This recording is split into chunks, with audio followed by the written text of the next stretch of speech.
In the winter of 1892, as the winds howled over the plains of Belarus, Minerva appeared as if emerging from the mists of ancient myths. They say she wasn't born like a human, but emerged from an abandoned well in a pine forest, where spirits exchanged whispers every full moon.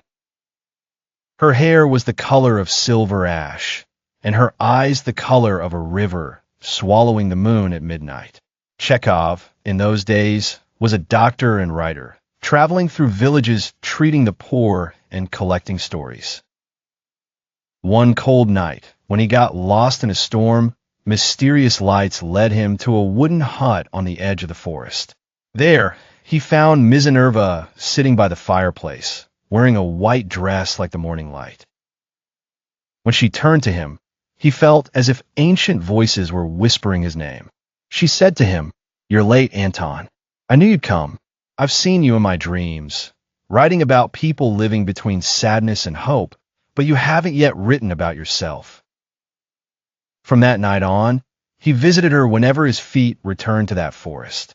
She didn't walk on the ground, but seemed to float slightly, and when she laughed, tiny sparks of light fell from her hair like the remains of stars. She taught him that there are words that are not written in ink, but are planted in the heart like seeds waiting for spring. But the forest wasn't kind to strangers for long. It was said that the ancient spirits, who had protected Minerva for centuries, began to bristle at the approach of a mortal. One stormy night, as Chekhov returned to her carrying his papers, a huge black shadow resembling a wolf intercepted him. A hoarse voice whispered, "Those who love the daughters of the fog lose their way back." He never saw her again that night.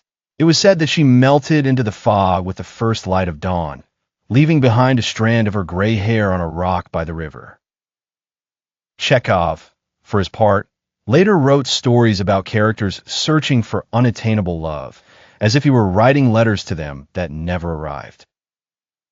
It is said in the nearby villages that on harsh winter nights, if someone passes by the forest, they hear a soft laughter coming from among the trees, along with the echo of a man's voice reading in a low voice, perhaps Chekhov, or perhaps just another legend swallowed by the wind.